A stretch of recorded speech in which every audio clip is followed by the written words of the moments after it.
This podcast was brought to you in part by Dragon Shield. Use code PLAYTOWIN5 at the affiliate link down below for 5% off to help support the show. Welcome to the Play to Win podcast, where we talk about winning in cEDH. I'm Cam. And I'm Dylan. This week we are talking about the state of the ban list in Commander and cEDH. This is a topic as old as time, but has recently resurfaced a little bit amongst the community, and we got a lot to say about it. Exactly, yeah. So let's just fire in with the reason why we kind of wanted to talk about this in the first place was because as of the day that we recorded, the previous day to the day that we recorded, so today is yesterday. Assistant to the regional manager. Yeah, we're all following so far. I could not be more clear. Yeah. Jim from the rules committee, we all know Jim from the Spike Feeders too, know Jim. Right? He tweeted something that kind of sparked a little bit more of this discourse, so I wanted to preface with that and read that here. Pull up the tweet. Trying to like a projector zoom in, but it won't let me zoom in anymore. So because your eyes, because you can't read it. I literally just got new frames. Did you? Oh, not new glass though. Oh, I'm sorry. No, I got new lenses. New glass. Oh, okay. They're my same frames, but I got new. Shouldn't you be able to see super far now? I'm still adjusting to them, so I can't figure out if my sight is worse quite yet, or if it's maybe actually didn't help at better. all. Yeah. Okay. But I think I'm supposed to have like 60/20 vision by the end of this, maybe. So I'm going to be able to see through the back of cards. I was kind of hoping it'd be X-ray stuff. Oh, yeah. Oh, I'm going to win this tournament this weekend by looking through the backs of people's cards and knowing what's in their hands. Seeing the reflection off of their glasses, looking at their hand, because you can see off of reflections I didn't of even things. think about that. Do you think people can see the reflection of the cards in my hand through my glasses? Maybe. Hold these cards. Can we test? Yeah, here. Let's take a look. Do you know what cards are in my hand? Hold them closer to your eyes. Like an anime character. No, like kind of like this. Like no, this? I don't think I can see them. No? Okay. But maybe if I had your superpower glasses, I would be able to. Here, put these on. Okay, and then... oh, wait, we need more glasses to figure this out, because now I don't have glasses. You ever see that LeBron clip? Oh, no, maybe not. Someone gets their goggles knocked off and the glasses fall off, and then he just like picks them up and he just goes. That's perfect. Can you tell the cards that are in my hand? No. Okay. All right, good. Well, I'm glad that we did some science testing, so now there's no ambiguity.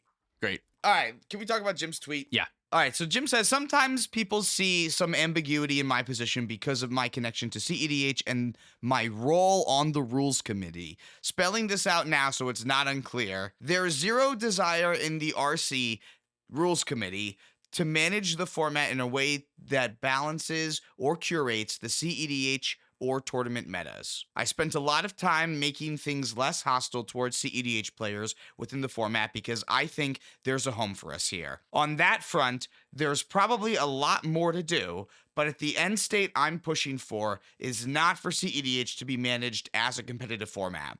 If people want that kind of curated, competitive environment, it might be possible and it could probably be very successful, but it needs to come from within the cEDH community. I think those are great words from Jim. I agree with a lot of what he's saying. I don't necessarily gut reaction.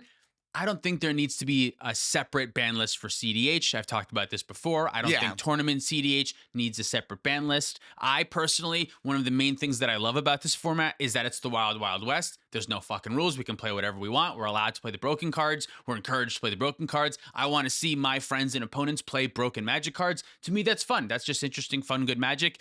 Is there a point when Nadu is taking 45 minutes and you go, maybe something's a little bit off here? Yes, absolutely. But when everything is roughly the same amount of broken, I don't think a ton of changes need to be made. So that's my gut reaction. What is your first thought? That's just kind of like where we're starting from, right? And I think that this makes a lot of sense because the rules committee has never curated the commander ban list for cEDH. And even though we may have gone from being like 2% of the commander players to maybe 5% of the commanders. Maybe. Yeah, if we're lucky, right? I don't think that that's going to swing the needle enough to make them go, oh, we should be banning for cEDH at this point. That was never the expectation from the beginning. So I'm a little bit surprised that that's the expectation now. Can I actually you about what about Flash? When they banned Flash, a lot of people You know thought what? that I'm glad that we said that. that Yeah. was for cEDH. Yeah. Well, that was a huge push from the cEDH community because of what it could do. So for those of you who weren't around for the Flash days, what Flash does is it puts Protean Hawk into play for 2 mana, but sacrifices Protean Hawk immediately because of what Flash says on the card. Now, before Thassa's Oracle, the piles that you would get were like Laboratory Maniac and the Breakfast Hulk combo, so you could mill your whole library, or some way that you could win the game from there. Once Thassa's Oracle got printed, it meant that the combo was no longer weak to spot removal. A lot of the time, you could kill the Laboratory Maniac or interrupt it with some type of removal in between, I think, if I'm remembering correctly, right? There is, yeah, because right? if you're trying to win with Laboratory Maniac, there's another point where you have to go to draw a card from your library, so you still need, like, Gitaxian Probe or, like, another mana for, like, something else, right? I forget exactly how they finished with the Labman pile, but once Thassa's Oracle came into play, there was no longer a spot that you could kill it with spot removal. They would just win the game. You didn't even need to, like, sacrifice Protean Hawk and then find, like, body double to get your second Protean Hawk. A lot of times that's how complicated these lines would have to get. It was just, no, you find the... I remember the line. Yeah, hit the me. one at the end I thought was the best was you found Thassa's Oracle, Spellseeker, Blood Pet, and then the Spellseeker went and found Demonic Consultation. Oh, that's really easy then. You still had to cast the Demonic Consultation, so you had to cast another spell. Yeah. But it was just like basically no dead cards. No I think bad cards, There yeah. ended up being a way to do it without Blood Pet that even meant you don't need to cast Blood Pet, but I don't remember exactly what that was. Because there was one that had, like, the breakfast combo. That yeah. was, like, this Celibate Illusionist and then the other core card. The other core card, yeah. And that one's pretty good because there's no other spells that you cast afterwards. It's It's cast just abilities that are going on the stack just that have you to can be playing respond white. to. Yeah. Which a lot of the decks were because they were Thrasios Timna at the Right, time. remember when Thrasios Timna was like the deck? That was the best deck in the format. Well- Timna Crom, that was fucking Opus Thief. It was a weird tier 2 deck. Spoiler alert, that might end up being the best deck in the format by the time we're done talking about the end of the episode here, but we'll see. If the cards that many people want banned are banned, that probably will be the case. Yeah, but again, we're okay, getting ahead of ourselves. But I do want to talk about Flash because I specifically pulled up Flash on my notes here because even though it was a ban that was heavily pushed by the cEDH community, cEDH is not in the reason for banning Flash at all. I like that they include the reasons for banning. I feel like that's a super big help. What do they say for Flash? Flash effectively allows players to evoke a creature in their hand for 1 and a blue. Many other formats have recognized that this mechanism that uses Flash to do this prevents meaningful interaction. Worse, because Flash's power is tied to the creatures that are being cheated into play, its power increases over time as creature designs become more powerful. So it has the Birthing Pod in Modern problem. Yeah, it's the similar thing that happened why Birthing Pod was banned in Modern. The reason that Wizards gave was since cards like Siege Rhino and better cards at higher powerful rates are getting printed more and more, Birthing Pod just gets better and better and better, and just it kind of becomes unchecked because the creatures are just getting better and better and better. And again, this is because we're still continuing to make creatures more powerful than instants and sorceries, because that's where Wizards has decided is the most fun in Magic. Yeah, so Flash was kind of just like, even in casual pods, Flash oftentimes, from what I'm gathering out of this, didn't do fun stuff, didn't do good casual fun things. It was more likely you were still maybe like flashing into Crater Hoof Behemoth or something like that and just getting the trigger. Yeah, it wasn't just cEDH that was pushing for the Flash ban. But yeah, so that's kind of why I feel like the Flash ban still supports what Jim is saying, because it's not really just curating it for cEDH. There's a bunch of reasons why Flash really shouldn't be in really any formats, I guess. Yeah, that's true. I mean, it's not allowed in the other formats that it otherwise would be allowed in, so I think that's a good sign. Yeah, exactly. But banning cards in cEDH, I don't know. The Jim kind of hints that, like, if cEDH players want this, you should do that themselves. I don't know that that is a great idea. I mentioned earlier in the beginning, I like that cEDH is the Wild Wild West. I like that we can play our broken cards, but I don't really know what, like, going out of your way to curate and banning like a tournament format, I don't know really what that would do to the format. Like, I don't know what positivity that would bring. Because I really like where the format is at right now, I like too. playing cEDH. I love where it's at. Yeah, so like a tournament that would go, oh, hey, we're not allowing these specific cards because we're trying to try something out. Like, number one, it's just one tournament. So I don't know that you're actually getting enough data from that one tournament to say for sure. Like, you have to present a lot of tournaments that have the same ban list to like really know that this is a healthier format that we're playing. Yeah, and tournament cEDH is like growing so immensely right now. To have one specific tournament where certain cards are banned, I can't imagine that's going to get you more players at that tournament. If anything, it's going to get you less players because a lot of players are just going to go, I don't want to not play Dockside. You know what I mean? Like I'd rather play Dockside. Right. Yeah. So that would be my fear if tournament organizers started to do that, is that your tournaments might not bring in as much people because you're kind of like you're making almost like a new format at that point. And I thought that they were selling out. I thought that they were doing really well. We're doing really well. So it kind of feels like a little bit of a, if it ain't broke, don't fix it. And some people say by their definition, it is broken. Maybe that's true. But I think what we want to be doing right now is growing cEDH. We want the format to grow and see more people and have more people come in and more minds on the format, changing the format kind of just by building different decks and whatnot. It's also important to note that like there have been other Commander variants before. There's been Oathbreaker and there's been Conquest is the one that people bring up a lot more because it is just kind of like a fixed version of cEDH, as they like to call it. There is a separate ban list. There's a lot of cards that I think are really fun that aren't allowed to be played in that format, but I think that you'll see that format has not caught on as much, whereas like the cEDH mentality of playing EDH at the maximum power with the intent to play to win, I think that has shown that that is still the strongest way to go. And I think that, I don't know, maybe history will repeat itself. I don't know until it happens. There's a fear because when you branch off, you like divide the community and make people choose, do they want to do this or that? Whereas when we're in cEDH, we're, I feel, still very much a part of the Commander community. We're just like a sect of Commander. It's not a separate thing. We are still Commander players at the end of the Commander. day. Yeah, I want to play Commander. I don't want to play like Commander Light. For me, like my philosophy when playing cEDH is like almost identical to the Commander philosophy that they have on the website, which I think is like a good thing to think about when you're thinking about bans for cEDH. Is Commander is not a regular format. It's not a vintage, a legacy. Those are bad examples. It's not a modern or standard or pioneer where like the intent is a good tournament balanced play. That's not the intent here. Like the intent is big, broken, silly things. Yeah, exactly. Like I think that's always been the goal of the RC, is that they're not trying to ban it like they would like set up the modern ban list for a good competitive play. Like they're trying to make the format as fun as possible. And that's like kind of the whole point of Rule 0. And I know a lot of people like try to dunk on Rule 0 all the time, but the reality is I think that's really how Commander works and why we would be even allowed to have Commander tournaments that have separate ban lists.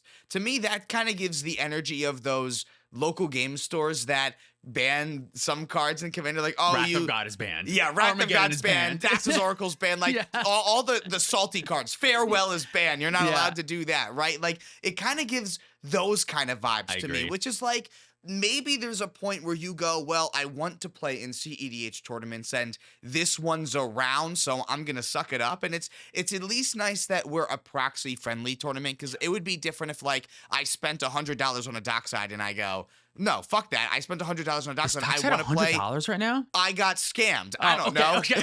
I knew it was a little pricey, but that sounded high. All right. But you know what I'm saying, right? Like if I'm spending a lot more money to do something, like I want to make sure that I'm going to get my money's worth out of it, and I want to play that card. So again, if I'm proxying, that's a little bit easier, but I would still rather play those cards than not. I agree. I think that's what people want. That's what people want more than anything, is the ability to just play their cards. Yeah. And like you were saying, I think if you're looking for like a curated tournament experience, I think you should go to one of those 60 card tournaments. I think sometimes the flaws of this kind of make it a little bit more fun. The flaws of cEDH kind of like add to the it's what makes it unique. Randomness. Yeah. It's the fact that like, yes, is Dockside too powerful? Maybe. But Dockside also allows the player in 4th seed to sometimes sneak a win because the other 3 players played a bunch of mana and the player who's going 4th has a whole bunch of mana unexpectedly. Whereas otherwise, if Dockside wasn't here, I would assume that the format would even just get faster because there's no reason to not put out all of your mana as quickly as possible, and just whoever's going first will have even more of an advantage. And in my opinion, that's the one thing that we should be like thinking about how to fix, is player 1 gets like huge advantage in cEDH, like documented higher win percentage by a lot. We just posted a turn 1 win where no one else had any mana or anything in play. Exactly. Like, yeah. So like if anything, removing the player one draw a card at the beginning of the game, that's something that I would say tournament players, you should think about considering before banning whole cards. Because to me, interesting. That would make it a more competitive format. In 60 card formats, you don't draw on your first turn because you're going first because that's so broken.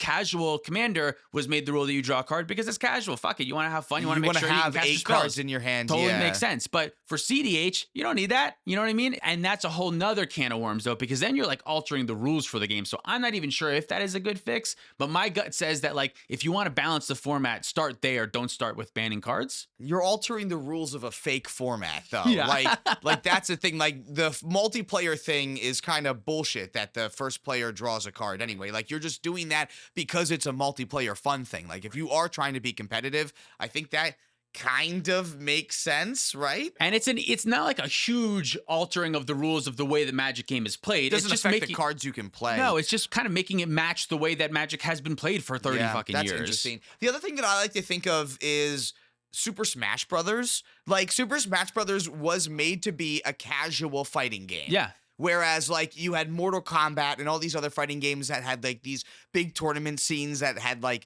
a ton of combos and stuff you could do. This was just like, nah, just beat up your favorite characters and watch them fly around on the screen, right? Yeah. But people still found a way to make that competitive. People still found the combos that you can do with characters in that game. So, and they also, something cool about Smash, sorry to cut you off for a moment, is like they banned items from the tournament stuff, right? Like they don't use items in tournaments. There's no items, and all of the stages are also just like the plain stages with the basic levels. No too. movement. None of that shit where there's a fucking car hitting me out of nowhere. Right? Fuck you, stupid Nintendo. Yeah, none of like the moving stages or anything like that, right? Like we're making it the most even level playing field, right? And I think that kind of is an interesting comparison because I do think the current Commander ban list does do a little bit of that. It bans the Moxes and the Black Lotuses and some of the most powerful stuff. Yeah. And then it also bans a bunch of stuff that, to be honest, is like irrelevant to cEDH. Most of the stuff on the ban list for Commander could come right off and none of it would see play in cEDH. Honestly, sometimes I think Primeval Titan would not even see play in cEDH. Most of the time I think that. I don't think it would see play in cEDH. Right? Like a 6-mana creature, like, could there be a Tatiova deck that could do something? Maybe. Yeah, is it going to be like, a tier 1? Probably not. Probably not. No, like there are going to be a couple decks that maybe will be able to use like Gaia's Cradle and like in ways that like crop rotation is being used now, but like it's certainly not going to be as good as winning with ad nauseam. Even like I don't Prophet think. of Crofix. Like when Prophet of Crofix got banned, to me that was like the strongest fucking thing you could do in Oh Commander. yeah, maybe certain metas that would be really good. Like when we were back in the Seedborn Muse as King meta of like 2021, I feel like then Prophet of Crofix is like another thing you would have slotted right into that. But like right now, even like the Seedborn Muse decks are kind of struggling, and like Seedborn Muse isn't even seen play in a lot of the Seedborn Muse decks. It's just an interesting dichotomy. Is that the right word? Where there's like a whole bunch of things that are too good for the format. I agree with, but then there's also a whole bunch of things that are like not nearly good enough. But that kind of has to do with like their rule banning, their banning philosophy, because it's not power level. Well, that's the thing. And as we're bringing up unbans too, like I don't want to limit this to being like, oh, they're just gonna ban the fun cards and the powerful cards that people are complaining about. And again, we'll start talking about all those cards that people want to ban in a little bit. But I think that there's also a possibility that they could also have tournaments where they're unbanning cards too, though, and testing it. Because if we are going to have more Rule Zero tournaments, like, well, I feel like that's just also the natural next step. Especially if we're doing proxies, what's to stop you from saying Black Lotus? Black Lotus and the Moxen are in. Yeah, like we might as well add more fast mana to the format. We might as well test out balance, especially if we are going to add more fast mana to the format. Maybe we lean on that, and we want Collector Oof to be something that people are like trying to play to stop people from mana, I guess. Yeah, maybe.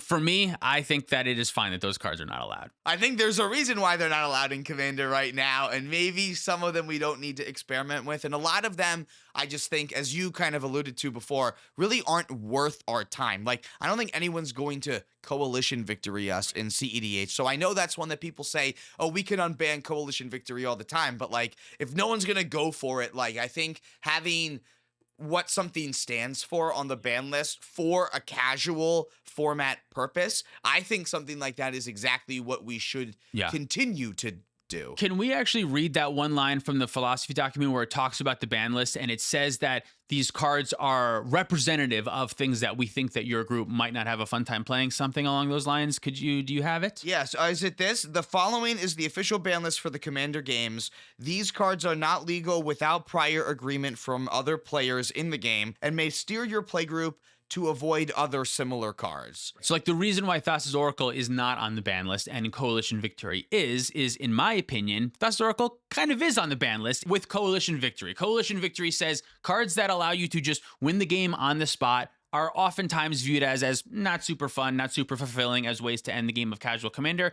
which is why I think a lot of casual players don't play Thassa's Oracle because they inherently know that. So there's really no reason to swap the two out because Commander players understand that you don't play cards that'll just win the game on the spot out of nowhere unless your group knows that's coming. Yeah, and if that does become a problem in casual Commander, that's a casual Commander problem, not a cEDH problem, then I think that would be the appropriate time to go, okay, now let's ban the card. Right. And then cEDH gets to revamp the format because of that ban, as opposed to going, oh no, this card is only seeing cEDH play. 95% of people don't care. 5% of people care. Why are we catering to the 5% if like that piece of the pie is so large? Are you saying that the 5% is the cEDH players? Yeah. Like don't bother appeasing to them. Well, and I agree with you. Maybe the way I'm saying it sounds like negative, but the harshest way that I Yeah. could possibly be saying it, but like we don't necessarily need to be 100% focused on that small of a pie. I think I'd rather that they focus on that big portion. That's the way most people play Commander is casually like that. I don't think they should be focusing on cEDH. And like I said earlier, that's why I like cEDH. Is Exactly. that no one's looking. Mom and dad aren't paying attention. I'm going to cast Lion's Eye Diamond because I can. I'm going to cast all these broken cards because I can, because that's what I like about the format. I understand not everyone does, and that's totally cool. Play Conquest. Or if you're a tournament organizer, try these ban list things. What I'm saying is, for me, I'm not interested. That's what I'm saying. Interested, yeah. You can have a blast. That's Not like for me. all that hypothetical stuff that Yeah. like we always talk about how like I don't want to fill up my brain with a bunch of like hypothetical bullshit stuff that like what could or could not happen because it's not worth keeping in my memory. I want to think about, should I play Orcish Bowmaster or Opposition Agent in my cEDH list? That's what I want to. I don't want to think about what would happen if one of these cards was banned, because it's not banned and that doesn't matter to me. When it is banned, then I'll think about it then. But for right now, I want to think about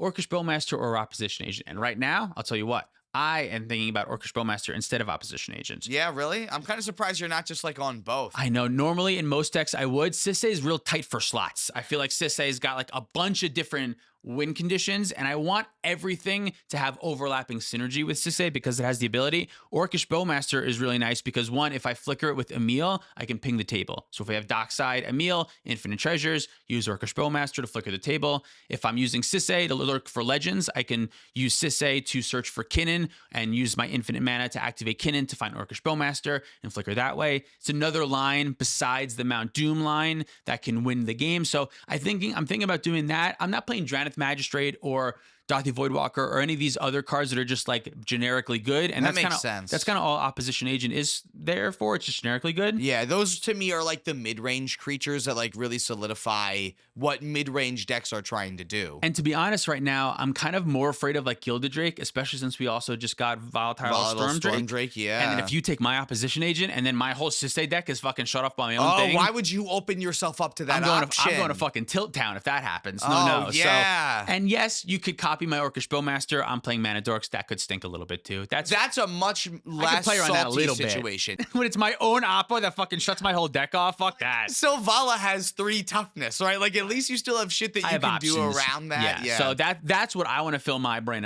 up with cEDH. I don't want it to fill it as much with ban list talk, which is kind of funny because we've been talking for 26 minutes about ban stuff. I know. Can we talk about some of these cards? Let's talk about the specifics. These are the cards that I think are the strongest cards in the format and are on most people's mind when you're talking about what cards we would get rid of. Right. Yeah. The fun cards, the good cards. The fun cards, the good cards. Yeah. there's a lot of people that are gonna roll their eyes at us when we say some of this shit, but these are cards that I love playing that I don't play in other formats as much right now. Okay. That I also want to play here. So I figure we start with Rhystic Study and Mystic Remora. And realistically, and I'm not joking, I think Rhystic Study is the strongest card in the format. Yeah, I think agree. that its presence on the battlefield. Now, someone probably has got stats on this that might prove me wrong, but I would be willing to bet that having Rhystic Study in play increases your win percentage by like a crazy amount. It is the card that I am the most excited to have early in the game. It's the card that I'm normally the most excited to draw because it means it's going to help me win the game, or at least help me find more interaction to stop other players too. So like there's never a point in the game that I'm sad to see a Rhystic Study. Yeah, I recently on the channel won a mulligan to 2 game. I was on Cody and I mulligan to 2, and the only reason I won is because of a Rhystic Study. Absolutely. Exactly. That's for the sure. kind of stuff this card can do. But in a format where there's so much variance as to what can happen, I kind of want the ability to be able to come back from nothing and still win the game, right? That's why I said Dockside is good. Same thing with Rhystic Study. It allows you to claw your way back into the game. Yes, that and Mystic Remora kind of do the same thing. And Otherwise, it's just a race. exactly. Otherwise, it's just a race, right? And I think that this adds credibility to a lot of decks, too. I think that if you got rid of both Rhystic and Mystic, I think you would end up with a lot of decks that don't have card advantage in the command zone, floundering and no longer being able to play in long games of cEDH. Yeah, I agree. Basically, all the decks that don't naturally have card advantage, I think if you ban the best forms of card advantage, like all those decks drop out. Like you said, like it would just be like Timna Crom would remain, and to say, I mean, I don't know. It's so fucking hard to say. A couple of cards, but I would be willing to bet commanders that don't have card advantage in the command zone become much less popular, and cards like Timna and Crom become much, much better if Rhystic Study and Mystic Remora go. I think the ones that like are still the strongest, like Sisay, I think could still be around because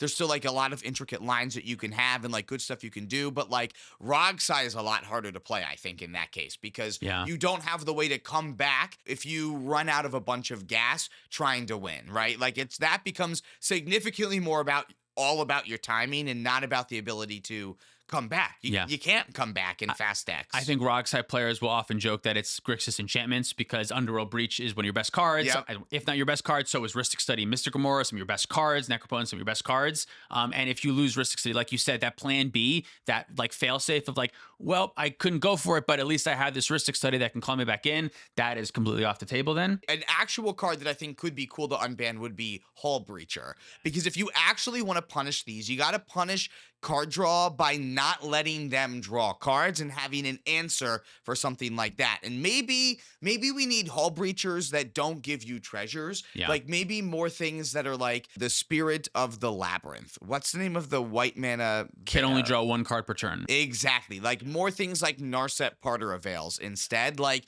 I think those are going to be the better ways to combat card draw instead of just banning these cards from the format and only allowing commanders that have access to card advantage in the command zone being able to do well in cEDH. It's hard because one of those changes is something that I would want to see more from Wizards. Is just like more cards printed that do things similar, and the tournament organizers don't really have like the power to do that. And I don't think playing more cards like Narset is a really that good of a way to fix the Rhystic Study problem. I do think Orcish Bowmaster is, though. I do think Orcish Bowmaster is a great card. Probably another one that we're going to talk about is like a way to help fight Rhystic Study worlds. And I know oftentimes that damage doesn't always go at the player who's drawing the cards, but I think more cards like Bowmaster are really how we help keep Rhystic Study stuff in check a little bit. So I've started to kind of think about that the other way, where like I'm not always hitting the player that's drawing cards. It's too small of damage to that player, because the other thing I'm thinking about is we've also been talking a lot about how Sheoldred the Apocalypse is also really not that good. So I find it a little too slow. And people will draw the amount of cards that they need to draw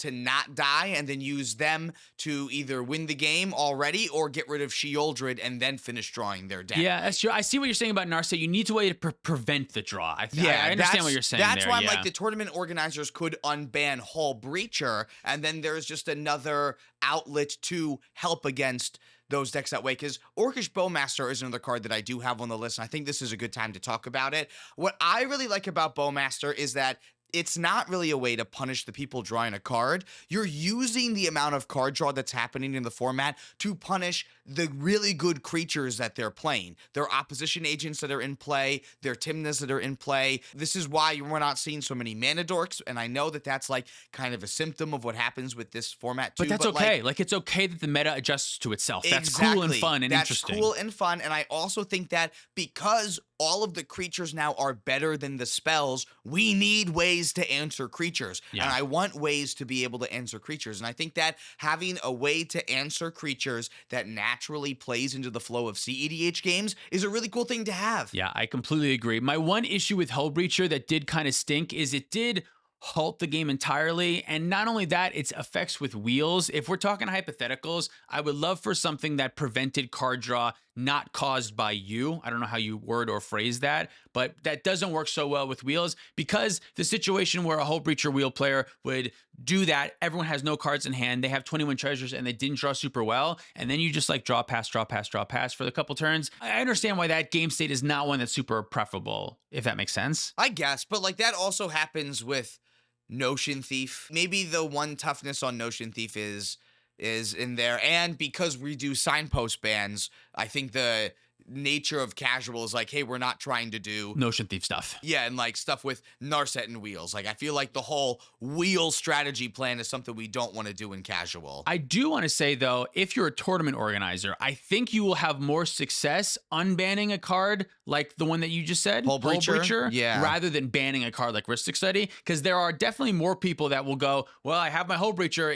in storage, I'm going to take it out, whip the dust off, and I want to play it again. Yeah. That's more exciting than players going like, my deck's no good without Ristic Study. I can't even play. Like, I can't play the best card in the format. Yeah. I think that's a more fun way to start that process if you're gonna. Because I also think that the problem is that a lot of these cards don't have homes in other formats and aren't really being played in other formats. No one's playing Ristic Study. Exactly, right? So like getting rid of these cards so that they can sit in a binder after everyone spent $45 on a Ristic Study in their commander collection. That feels bad. I think that would make a lot of casual players salty at the same time. Oh, yeah, absolutely. Sitting here thinking that we know better. Yeah. I don't know. But yeah, Orcish Bowmaster, I still really like in the format. I think it's very healthy for the format. Even if it doesn't always necessarily punish that player, it's still a good card in the Ristic Study world, and we need more of that. And we talked a lot about Dockside Extortionist already. Like, this is the main card that we've been alluding to when we've been talking about potential bans, and I think this is, quite frankly, the silliest one on this list. And not silly as in, well, of course it should be here. No, this card is the reason why so many cEDH decks exist. This card is the reason why you're kind of excited to go last in cEDH, because like you have an explosive way to come back into the game and just like win out of nowhere too. Yeah, a lot of decks would have a very hard time without Dockside. I mean, like little ones like Corvold, no one really plays Corvold, but Corvold would cease to exist immediately. You would have to switch to like Food Chain. Like Atali, I've been thinking about that too. If there was no Dockside, you have to switch to Food Chain, but like that's also the card that powers out Atali the best. So I feel like I would be taking apart Atali, and Atali wouldn't exist. Even decks like Sisay. Like Sisay probably could exist. You have the Bloom Tender lines, but Dockside just makes you, like, it increases your wins by so much. Instead of having to, like, make sure Bloom Tender lives a whole turn cycle, right? That's not cEDH. To be honest, the Bloom Tender making a whole turn cycle is not, that doesn't happen often. A lot of times, what happens more often, I don't know about a lot, but often I feel like I'm reanimating it with Tyvar, or I'm bringing it back with Agadeem's Soul Cauldron, or I'm exiling it and giving the ability to something else, or, you know what I mean? So, like, yes, a lot of times it does die, the Bloom Tender, but I have ways to get it from the command zone and stuff like that. Touche, sir. Get it from the graveyard. Yeah. Also, Silvala acts as a Bloom Tender that I can search for with Sisay on the end step. But I still understand what you're saying. Without Dockside, that Sisay would for sure not be the second best deck in the format. It would guarantee I never put Magda back together either. Absolutely. Like, there's so many Magda lines that are just like, no, I have Dockside. Now I have enough treasures where I can sacrifice it for Cursed Mirror, make a copy of Dockside, and now I have enough treasures to go get the clock and my Artifact Dwarf right there. It just makes red playable. Like, Dockside almost single-handedly. Yes, Underworld Breach is very good, but, like, to me, Dockside makes red, like, playable. It's honestly 50% of the red playable playable cards. We would be like a Tymna Thrasios world if it wasn't for Dockside. We came full circle. We came all the way back. But there like, if Dockside goes, Tymna Thrasios, in my opinion, is the best deck right away. Is the best deck. Now, maybe Orcish Bowmaster makes that a little bit worse, but like... You still mold your deck to not have a ton of 1 toughness. Yeah, right. You still play Deathrite Shaman. You still play the other one, Delighted Halfling. Like, there's still a lot... And you still play Mana Crypt, too, right? Yeah, there's plenty of ways you're getting Thrasios activation still. Yeah, absolutely. Guys Cradle, the whole lot. So yeah, I don't think Dockside should change. I think also, like we said earlier, it's a way to bring players back into the game. Yes. Ristic Study does that too. The games can spiral out of control very quickly. Yes. So having ways that are for a low amount of mana can inch you back into the game, I think are good. Yeah, I think so too. Yeah, this is definitely the one that makes no sense to me to be in this part of the conversation. I think this is another thing where like a lot of these cards that we're talking about are really policed heavily by their own casual tables. It's been around for so long, and like I feel like if it was harming casual so much, I feel like there would be a lot more concern over it, but there really hasn't been. Like I think this is really the only card that gets you back into a lot of situations. And I think if you really don't like it, then stop putting good artifacts in your deck. You can play around it. You don't have to jam Mox Opal. You don't have to play all the talismans all the time. I think about Dockside a lot when I'm making plays in the early stages of the game. Normally, I'm balancing, do I want to think about not feeding a future Mystic Remora or Ristic Study, or do I want to not feed the Dockside Extortionist? Like sometimes I'm just going to jam out the Mana Crypt now just because I'm pretty sure some player mulligan to 4, which means they probably kept like a turn 1 or turn 2 Ristic Study or Mystic Remora or something. So I don't want to, I don't want to hold the Mana Crypt and then have to play it later, hang my head and give them an extra card. But the alternative is playing it early with not having anything to do. You feed the Dockside. You do have to think about those plays, but like, again, to me, that's what makes cEDH fun, is like trying to play around that, trying to think about like, how do I keep the Sisay player off of Dockside making 5 treasures? I'm going to make sure that I don't play my artifacts, or I'm going to make sure that I go out of my way to Force of Vigor of other players' artifacts ahead of time or something like that. That's the puzzle that's fun to fix. And I know that there's like also the counter argument that's like, oh, it kind of homogenizes the format, because why else would we be playing 3 to 4 clones in all of our deck all the time if not everyone was playing Dockside Extortionist? That's a metagame. I also think that makes it fun. Like, we're playing a singleton format. If I play a bunch of clones to copy someone's Dockside Extortionist, I don't know. I think that that's kind of a fun use of a lot of the slots in my deck, and I think that is exactly as you said.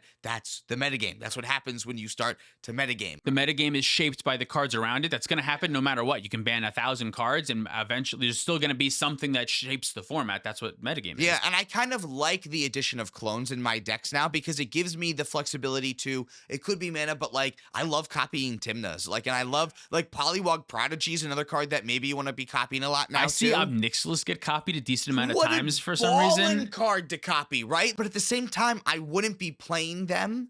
Maybe I would be playing Phyrexian Metamorph to still copy the One Ring potentially, but like I wouldn't be wanting that so heavily if Dockside wasn't in the format. So like I feel like it also kind of soft bans not only a lot of decks but a lot of cards too. Should we talk about other fast mana? To me, realistically, if you're going to balance a format, Mana Crypt and Soul Ring are too strong. Yeah, I didn't put them here because I feel like that's just like kind of what cEDH is powering stuff out really quickly. But like that's kind of what these other cards are also, is like the signposts of the format, the linchpins. Like these are like what make the format what it is. Thassa's are. We didn't talk about Thoracle yet, but Dockside Extortionist and Ristic Study and stuff like that. That's what make the format what it is. Mana Crypt is also what makes the format what it is. And Soul Ring and Mox Diamond and like pretty much all of them, yeah. To me, Mana Crypt is like a head above the rest. It allows you to mulligan to 3 for Mana Crypt, Command Tower, Ristic Study, and you got a better hand than most. Yeah, no, I agree. Soul Ring is like just behind Mana Crypt in my mind. But if you're banning on power level,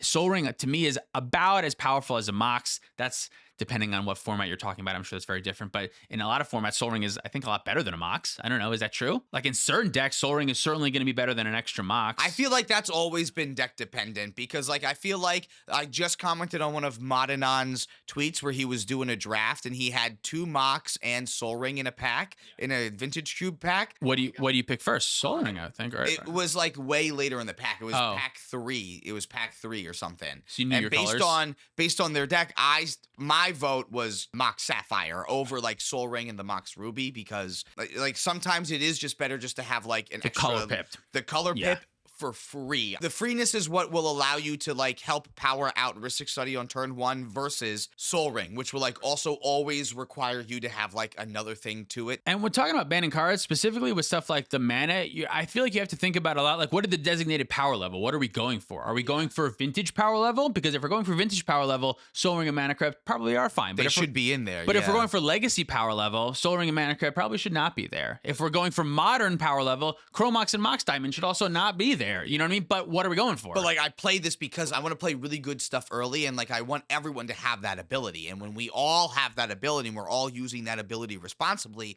like we do in cEDH, like that's what makes it fun. Like I don't want to slow the format down. I think the problem is if you take away the fast mana, you just have games that feel like casual Commander. And if I want to play casual Commander, I would just fucking play casual Commander. Yeah, I agree. Yeah. So Rhystic Studies, Dockside's fast mana, we think all those should stay. We think all those should stay. Thassa's Oracle is another one that I feel like we've also talked about a little bit too, but I think that's also another card that props up a lot of decks to be playable, and otherwise you just have a bunch of decks that can't win the game, and now you have like blue-black commanders that no longer are in the format. Yeah, I think Thassa's Oracle is one of the big reasons why cEDH got such a push. The partners were the first reason, and people say the partners are too strong. That's what gave cEDH its push. Thassa's Oracle was another huge wave where everyone was looking, especially because of Flash at the time, but having that efficient win is, like you said, super helpful. It's super helpful at getting new players into the game, because trying to teach a new player a fucking weird Sisay line or Birthing Pod line or one of these weird lines, time twister loops with Swan Song, that can be so really much more annoying. Confusing. Yeah, but just telling them find Thassa's Oracle Demonic Constellation and you'll figure it out. That's a really easy way to get a player to win the game, and it's a really good way to finish the game. We need more ways to finish the game. Without Thassa's Oracle, all our games are going to be going to time probably. Yeah, exactly. Everything's interactable then. Yeah, and I know it can kind of come out from nowhere, but every color does have something that they can do to stop Thassa's Oracle. If you're that worried about losing Thassa's Oracle, you can just play those cards that get around it. Play those cards or play strategies that are naturally good against Thassa's Oracle, or play the players that you're playing and talk to the table and say they're on Thoracle, or everyone watch out, keep up your counter magic. There's things that you can do without just outright banning it, I think. And as a competitive player, I like having a card that is difficult to interact with so that I can just win the game. And that like I can just kind of not have to worry about, oh, I lose to bounce, removal. It's nice to have something that is hard to interact with. That's good. Exactly. So I don't know. I really like having Thoracle in the format. I think it is iconic enough that it should stay around. I agree. Yeah, I like Thassa's Oracle. I think it gives our format its identity. Drannith Magistrate is a little bit of a lesser one. But this one needs to stay, in my opinion. This is what keeps a lot of the decks in check. Exactly. Like, I think Drannith Magistrate is like a necessarily little lock on the format. There's a lot of decks that just win by casting their commander, so I think having an answer to that, I think is also kind of nice for decks to have. Yeah, and it's like the perfect answer for like competitive stuff. You know what I mean? It's like the one thing that is like purposefully designed for not only being really good against commanders, but also being really good against Underworld Breach. The main thing that happens in our format, it's like to ban it would be unnecessary and would unleash nonsense. Honestly, what else is white gonna do if it's not going to stop people from doing stuff? Yeah, exactly. That's part of the color's identity. Yeah, so I think that one definitely needs to stay around. Yeah, I do have Underworld Breach on this list too. Underworld Breach is powerful. Another major linchpin of the format, and it really is, I think, the second best way to win the game. I mean, if Thassa's Oracle gets banned, what happens is just all the decks will just continue to rely on Underworld Breach as long as it's still around, because you can still brain freeze out your opponents and either let them draw when they have no library or win in some other way after you've milled your whole library and you can cast anything you want. I think Breach is another one that is just like a perfect fit for the format. It allows us to do the most broken, silly things.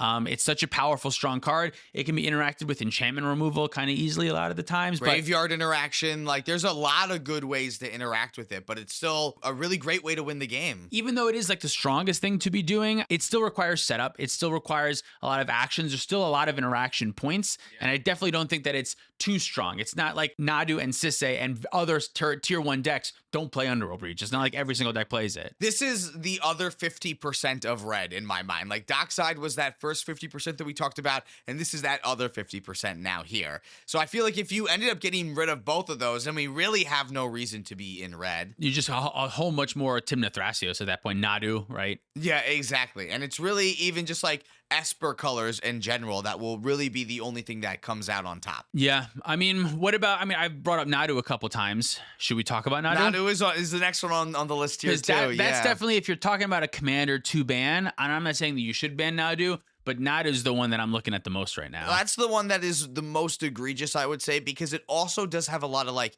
casual implications where I could see it falling the route that like Tergrid and a lot of like those kind of commanders go, where like only the strongest of strong high power EDH pods are going to end up playing it, and it's kind of like relegated to being out of casual, basically. I think so. I mean, the issue that this one has is not only that it's strong, but also that it fucking takes forever.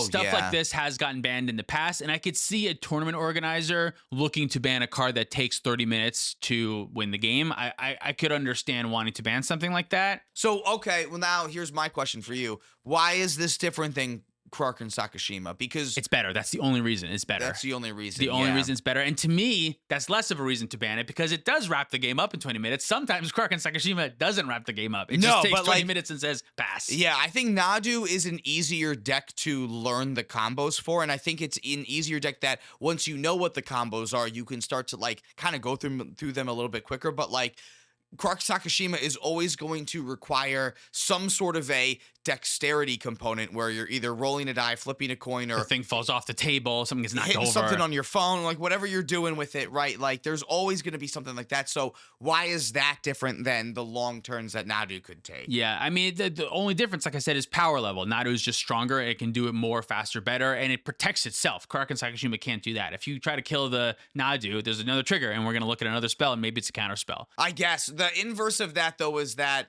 Krark and Sakashima will always have the free interaction for what you're going to target it for because it will never get rid of the Fierce Guardian. Yeah, I don't necessarily think that Nadu should be banned. I'm not necessarily saying that. I'm just saying I do see a case for it. I understand it. I get the combination of the power level and the turn taking. And the time thing, yeah. Where I guess if Krark Sakashima also won 4 tournaments over the summer and also had a 32% conversion rate, and had like over 100 entries, then maybe that would be in the same vein. Right. I think it's too early to tell for me, although it does look like it's just like the best deck in the format. The signs right now. are pointing to that it. It's just like straight up the best deck in the format. Yeah.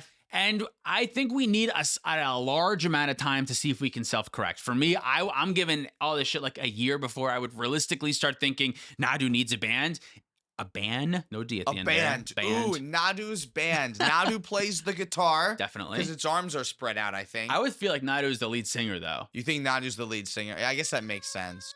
Sounds just like that, I feel like. It's Ka is, yeah, okay. Yeah. All right, I love where this goes so far, yeah. I don't even remember what the fuck I was saying. But and it wears the shuko as its like little gloves. Microphone. As it has a microphone. Yeah, in the shuko. Exactly. Yeah. I think there is a good, reasonable bet that Nadu is going to be the best deck in our format for a while. I think we can try to self-correct. I think we can try to put some more Collector Oofs and Drannith Magistrates and some more answers in our deck and see if we can. And if not, then we can start making a stink. But I'm not at a place right now where I think Nadu needs to be banned. No, me neither. Yeah, I'm with you. I think I want at least a year of data before we actually decide that that's something that we want out of the format. And if the RC decides not to ban Nadu, I'm also fine with that. Like I'm also okay with that. I didn't care about Flash getting banned. I thought that was fine. Although I look back at that time nostalgically, it was probably better for the format that it did get banned.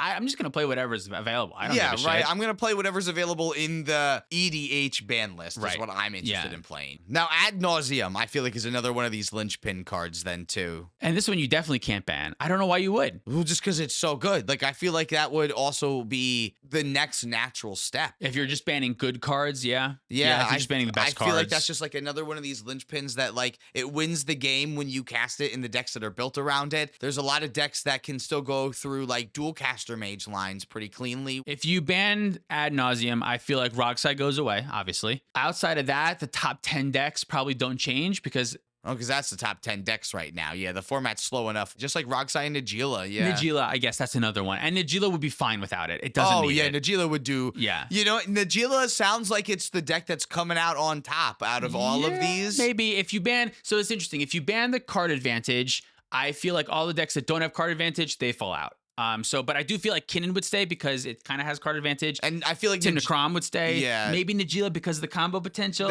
And the ability to still like overrun. Like I think you can still really easily go turn 1 Mana Dork, turn 2 Najeela, and like really start to overrun the table because at this point this whole format is significantly slower too. Yeah. So yeah, and then if you take out Dockside, I feel like you lose like Sisay and then like a bunch of tier 2 and tier 3 decks, but not much more of like the tier 1 strategies. Magda, you lose Magda too. I think so. Yeah. It's funny how we talked about at the beginning. We don't want to talk about like a bunch of hypothetical bullshit. That If we're talking about the ban list, it's all hypothetical. That's kind of what ends up happening. Yeah, until something actually happens, right? Trying to evaluate what's going on. But those are all the cards that I feel like are the most on the radar, like the linchpins of the format that people sometimes have words to say about. For me personally, I like all of them and I don't want any of them banned, but I am interested for people who are listening and watching and commenting below, like what cards would you ban? And also most importantly, why? What is your goal with banning that? That's really the biggest thing. My fear as someone who is like involved in the cEDH community is if you ban too much shit, the tournaments will lose popularity, will lose steam because players will go, I can't play my cards anymore, so I'm not going to go into this format. So to me, that would not be great at bringing new players in. If your reason is Nadu is so unbelievably unbearable that it's frightening new players away from the game, okay, fine, sure. But I'm curious about what other cards you're interested in banning and how you think it could like positively affect the format. I would be interested in hearing a little bit more about that too. Overall, I think the format's in a cool spot though. I think we got certain few decks that are good, and I'm excited to keep playing. Me too. Let's wrap this up. We're going back to positive topics starting next week. Thanks so much for watching. If you'd like to support us directly, you can do so on Patreon, like our $100 patrons. Sparky V, Insomnia, SC Phillip, Olin Groupie, Gecko21, Caleb Ritchie, Zach Hartley, Sean on the Ice, Mark Cirillo, Stormageddon, Luke Cook, Demon of Rosgrees, Cornell Wild, Uncle Butts, Nick Volsgoto 9, Quadja A. Hamid, Lauren Connell, and Baby G-Bus. If you want to pick up any of our merch, you can do that at playtowinmtg.com. Thank you, Dragon Shield, for supporting the show. Use our code PlayToWin5 at our affiliate link down below for 5% off your orders there. Follow us on TikTok, Twitter, and Instagram for more content. Thank you so much for watching. See you next time. The $50 patrons are Roy Turner, Orjan, Mystic Muffin Man, Nick Saxby, Jacob Bauer, Reactive, Tyler Watson, Brian Barrington, Zachary Coulson, Tyler H, X Tyler the Tree X, Mallcraft, Driving Crooner, Jabaha, Mace the Ace, Dalton Poteet, Hobo Ghost, Justin Man Solo, Jacob Depp, Jan Wildfang, Thomas Bueno, and David Nelson. Or listening. I feel so out of breath. Are you ready? I believe so.